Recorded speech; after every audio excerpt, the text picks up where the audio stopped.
Hey everyone, it is Sean, and we are back with our Push Talk, daily Push Talk. Today is October 11th, and we have a very special guest in with us today, Miss Ada Zane. How are you, Miss Ada? I'm doing well. How are you? I'm super excited. So we literally just recently met. Yes, a couple of minutes ago. Absolutely. But it's funny because I love doing this podcast because every single time we do it, it's like an opportunity for me to learn something new.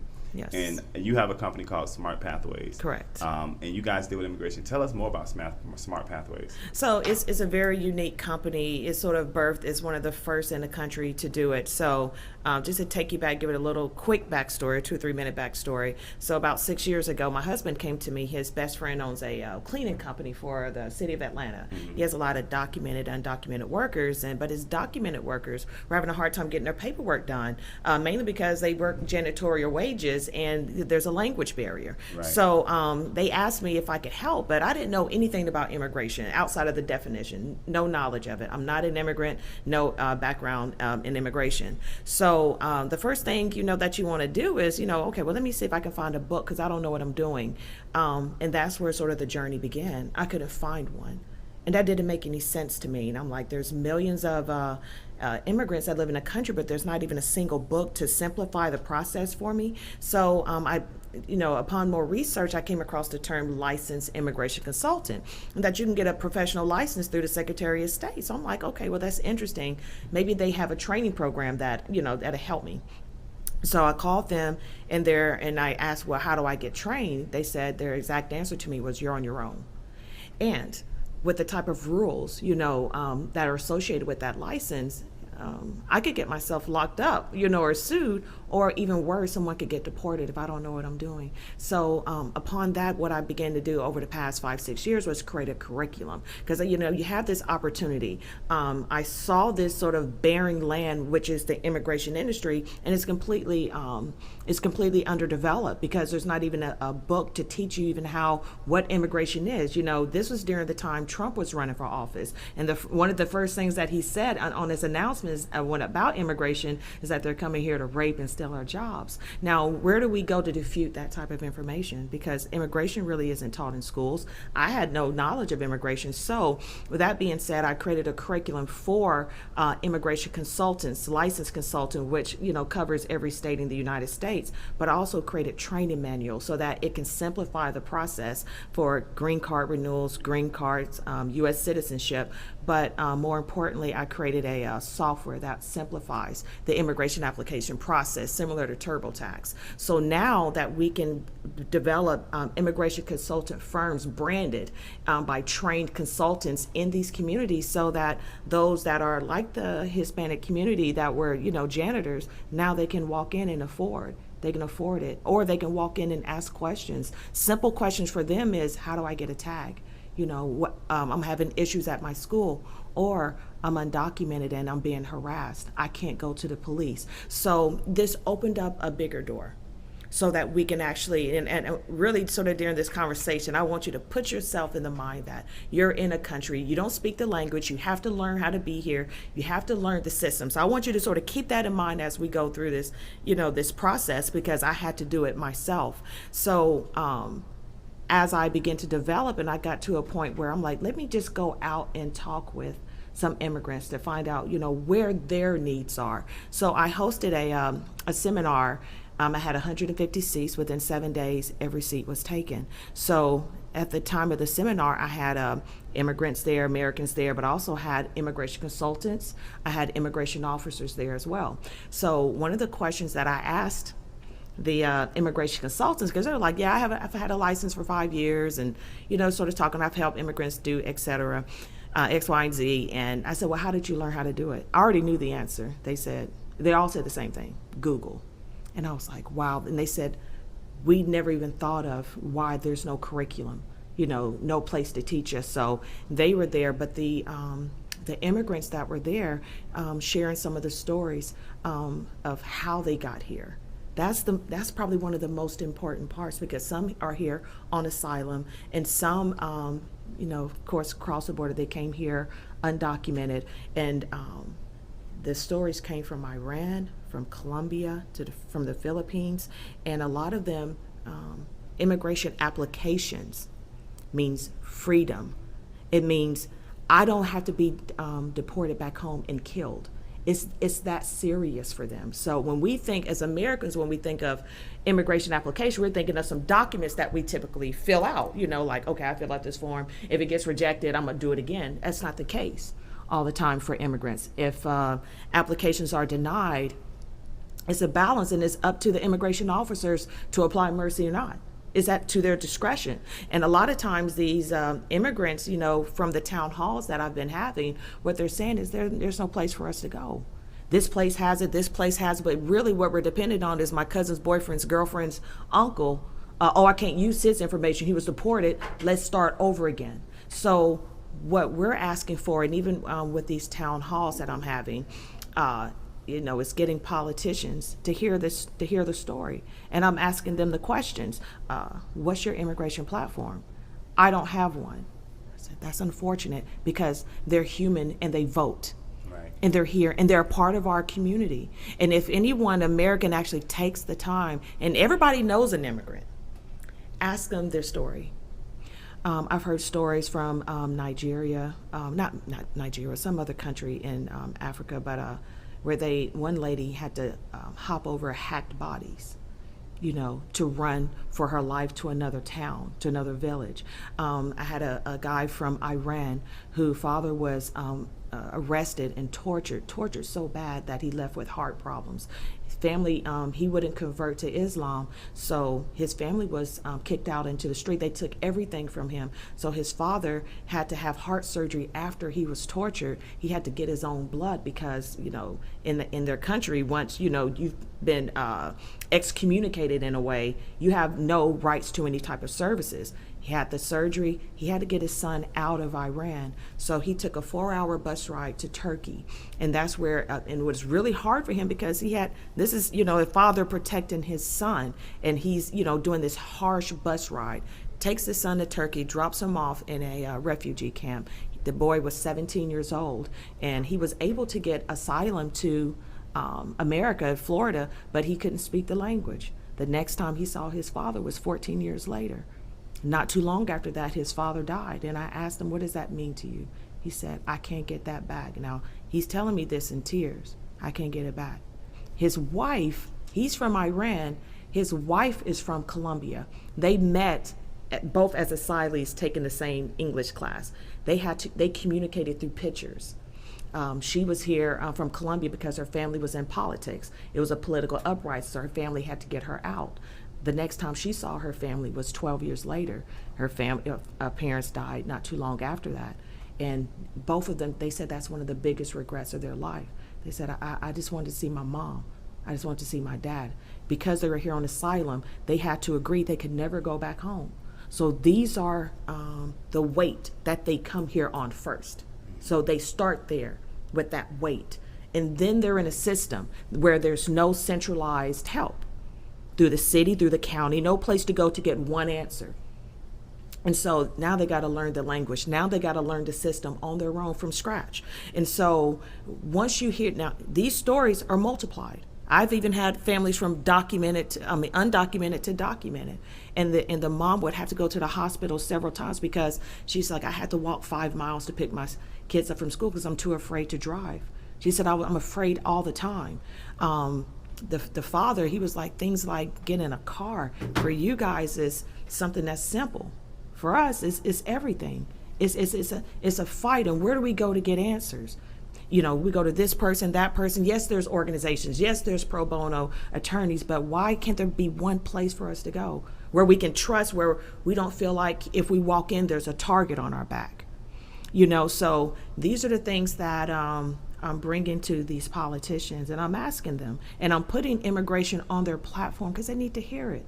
This is an extreme amount of pain that they have to go through, and having fair and affordable application services, not just that's a huge part, because if documentation is the one thing that they have, that paper, to save their life and the life of their families, let's try to ease that burden. Let's not make it so hard and out of reach as far as the expense. We can simplify that process.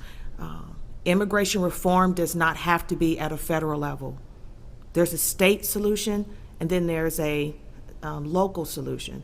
I just had a town hall. It was a Haitian edition, and it was a room full of Haitians. We had some other immigrants from other countries there as well. And I asked one guy, very meek guy, I said, and asked him privately, and it's always sat in the back of my head for years, because I know how black people are. If we feel like our rights are taken, we're going to burn the city down. We just have a reaction to civil rights in a way. But I asked, I was asking him, I said, why don't you guys stand up and fight for your rights? Why don't you demand it? He said, and very meekly he told me, he said, because we're trained not to. In our countries, you can't do that. You'll be killed. We can't take the risk of standing up for ourselves and putting a mark on our back. I'm trying to get my mom here. I haven't seen my mom in 5 years. So when you think about what that piece of paper costs for American citizenship, what the cost is. So the cost for immigrants is not that we're in a broken system that doesn't work. That's extremely expensive. But it also means I can never go back home for some of them. It also means if I go back home, I could be killed, or I could be out on the street, or I could be deported and my family is left here behind. So you're talking about levels of freedom and safety that, we don't, as Americans, we don't think about, because we're afforded it every day. We can cut up, but we're not getting kicked out of here. We might get thrown in jail and get back out. But for them, it's life or death. So that's why I think it's so immensely important for these politicians to hear, hold on a second, this is not hard. Mandela said, education is the most powerful weapon which can be used to change the world.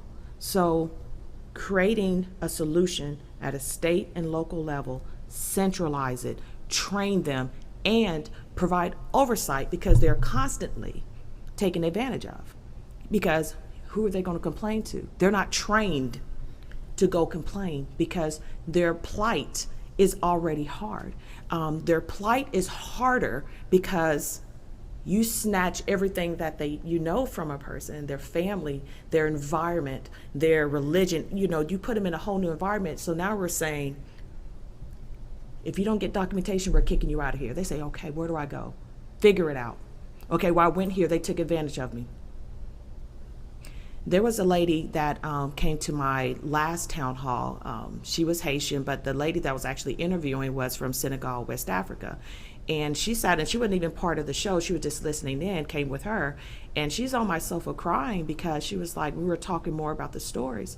And she says, my father died. She said, I couldn't bury him. I couldn't go. She said she went to the immigration services, and they looked at the paperwork, no, go home. And she said, I have not been able to get over that. I love my dad. I tried so hard to get him here, but he was denied, and I couldn't even bury him. I hadn't seen him in years, and then he died. That weight is enormous. And that's something that they live with all the time. And I know you can jump in at any time if you have any questions, but I had this another girl from Venezuela. When she turned 18, she got married, because for her, that was her pathway to getting citizenship for her family, because they had fought for years to get citizenship. And when she was at her fiance, I guess to get married, the interview process, they let them go to a room and hug it out, because if she failed that interview, there's no reason for you to be here. She could have walked out of there in handcuffs if she had failed. And where is she going to go to help get the practice for the interview? So the level and the burden that the U.S. puts on the documentation process is enormous, and it's unfair. There's so many human rights violations, there's so many civil rights violations that I feel as if real civil rights leaders, black people, we've been fighting for our rights for a long time, but is there any room for someone else, for another group of people that is suffering and exceptionally hard, because a lot of immigrants can't get on public assistance? What are you going to do? So there should be a centralized place where they can go, like an immigration center, like maybe through the county, where they don't have to send their kid in there because they're undocumented and they're afraid, because these children are doing adult situations, by paying rent or, paying bills or translating. There should be an immigration center that's sensitive, at least to, there are resources here. in the county. You can't get on public assistance, but there's a food bank here, or there's a clothing drive here. There's assistance for Christmas, here, just to provide a pathway instead of, Americans, stomping, fighting. Yes, we deserve our rights as Americans, especially as Black Americans. Yes, we deserve it. Yes, we fight, but is there any extra fight in us for them? One of the things that is really crucial, I think the most recent thing I can think of is, of course, we've seen the Haitian migrants on the border of El Paso, whatever they want to call it. And we've seen the treatment of how they were being treated. I mean, people being on horses, trying to push them back. And one of the things for me is that I don't know if these stories are heard enough, right? The fact that if I'm a parent, no, I don't care who you are. When you birth a child, there's a certain love there. That irregardless whether you're a good parent or bad parent, there's still love for that child there. And if a person's risking their child's life to flee from someplace, they don't do that for the purpose of just wanting to. I've been to Haiti. I've been to the Dominican Republic. They're beautiful, beautiful islands, beautiful countries, right? Mm-hmm. A person won't just get up and leave Haiti because of the fact that, hey, you know what? I don't want to make my country better. There's a certain pride you have about being from where you're from. Like, there's a certain pride. Even Haitians I know who are in Fort Lauderdale, they still have pride for the country of Haiti. Why is it that we don't hear these stories enough? Why is it that as a country we're not telling these stories enough? But they're not telling them, and they will tell you. And I would definitely love to invite you out to the next town hall.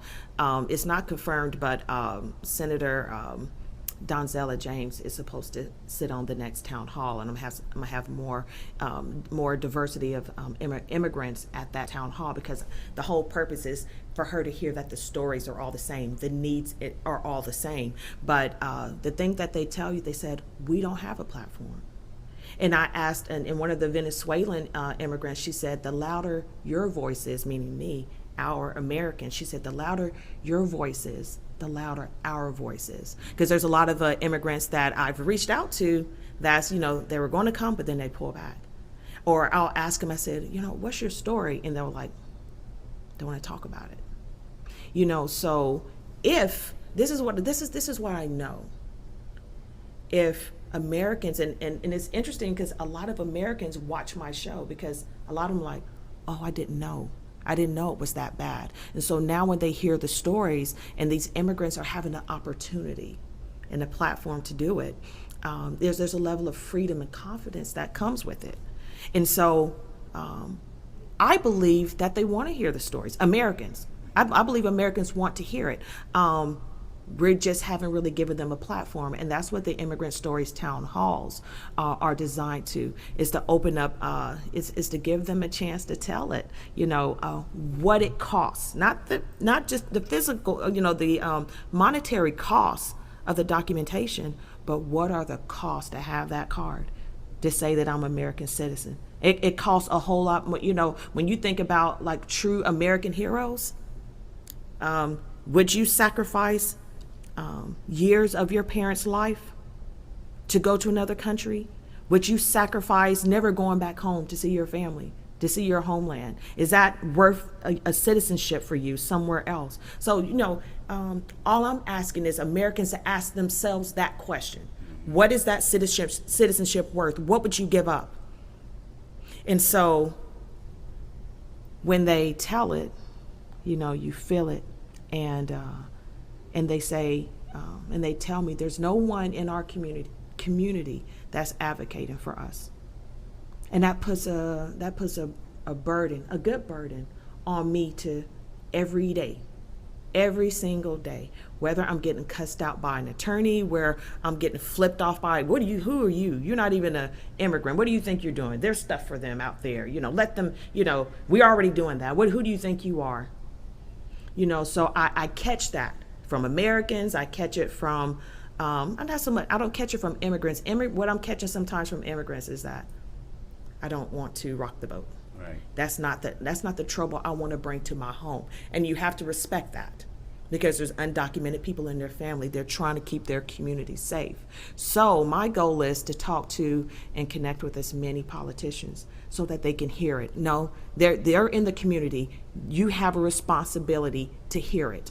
And I have a lot of politicians who, hey, it's not on my platform. Me, that's unacceptable, and I'm going to call you out.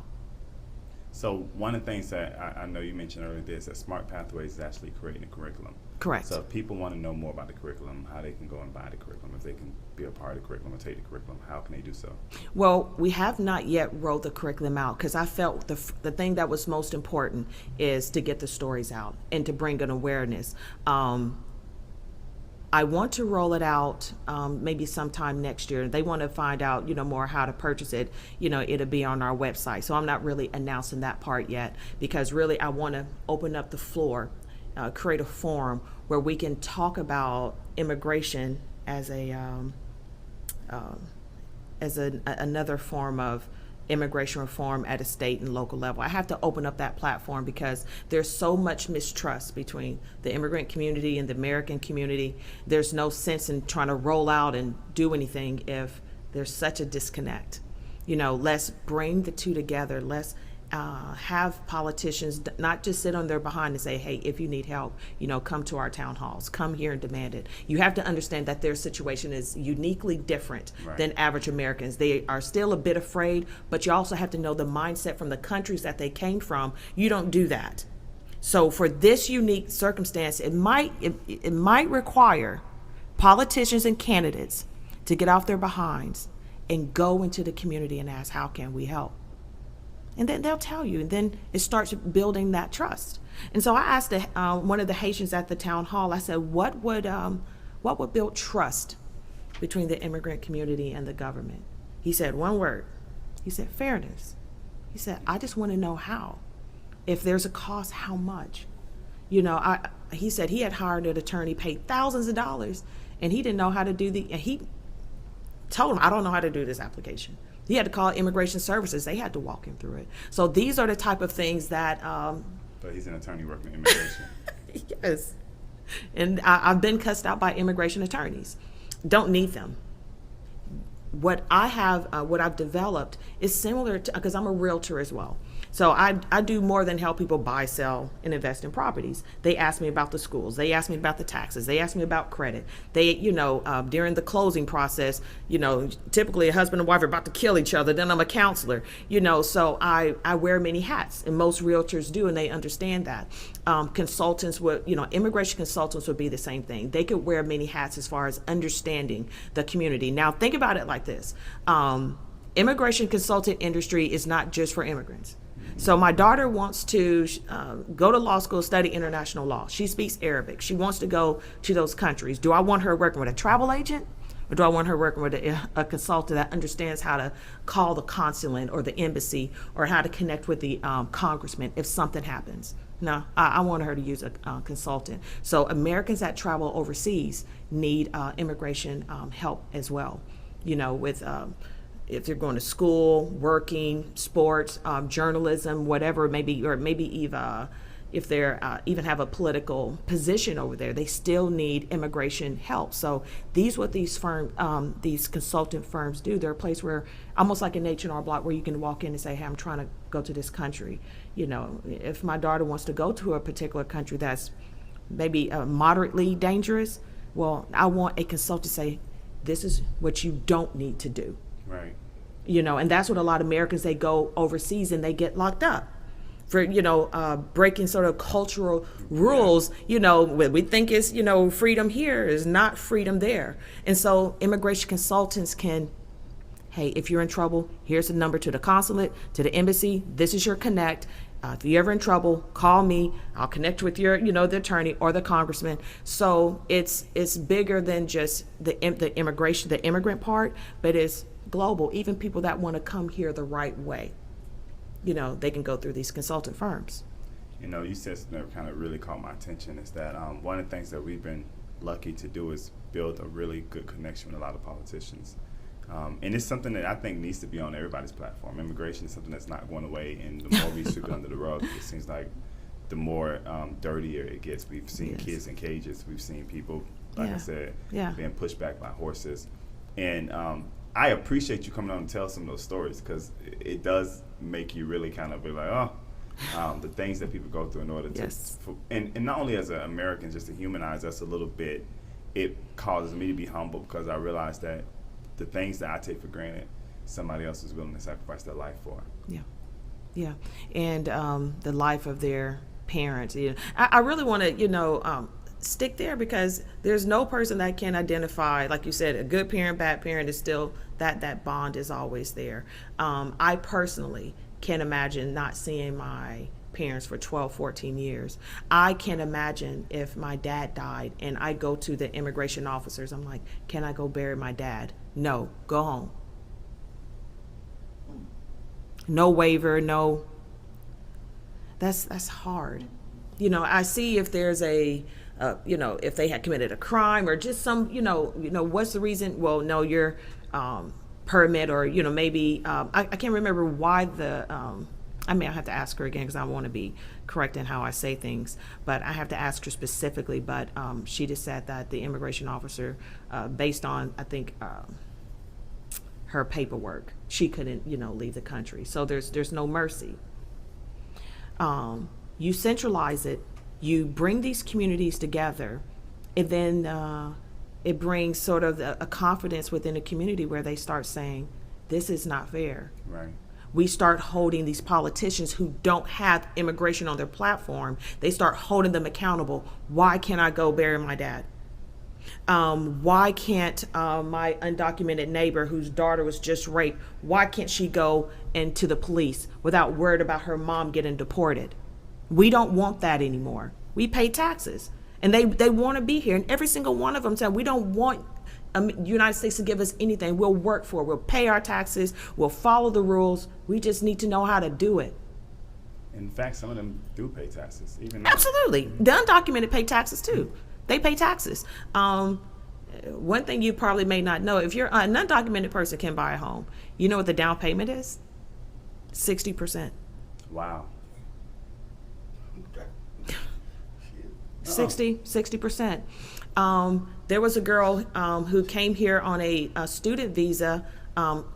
She's also on TPS. She's from Venezuela. Venezuela is another country where the government is completely broken down. But she can't go back home.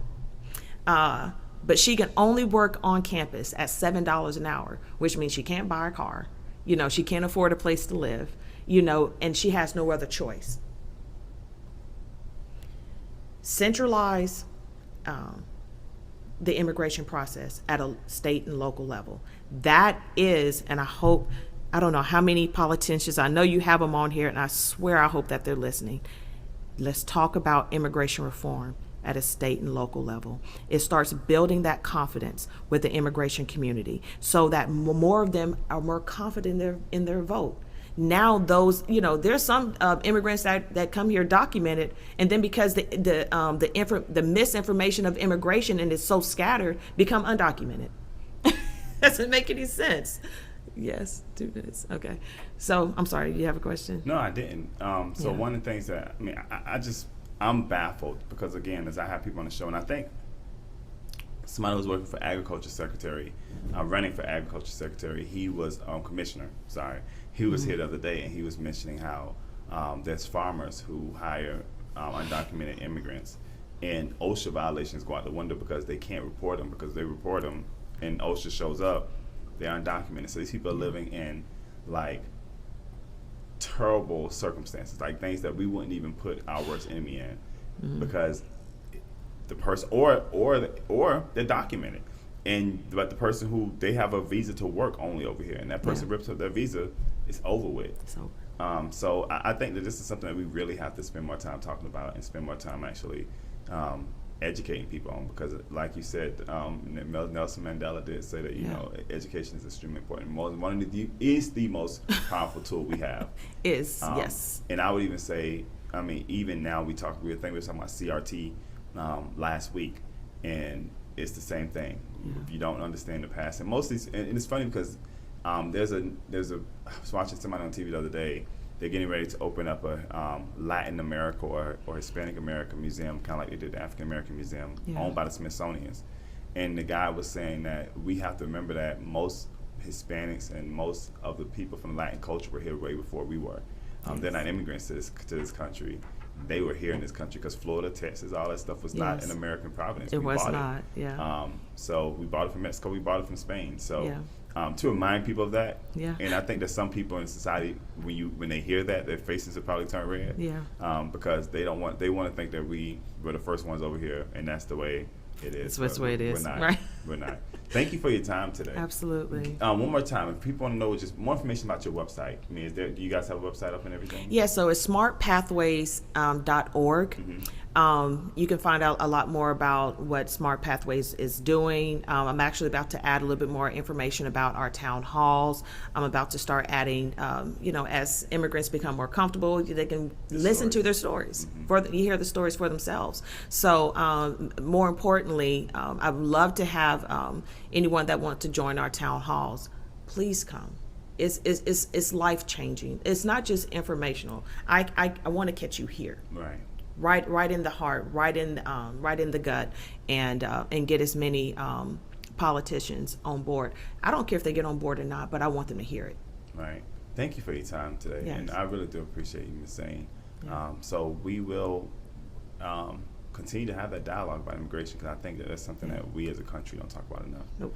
So thank you for your time, and I want everybody to remember that you can go to smartpathways.org, find out more information about the town halls they're doing, find out more information about people who are in this country, serving this country, and some of them are serving in our military, and some of us haven't yet. So let's find out more about the people who we are trying to discourage from coming over here. We're abusing them when they come over here. Let's learn more, let's hear their stories, and let's support them any way we can. Have a blessed day.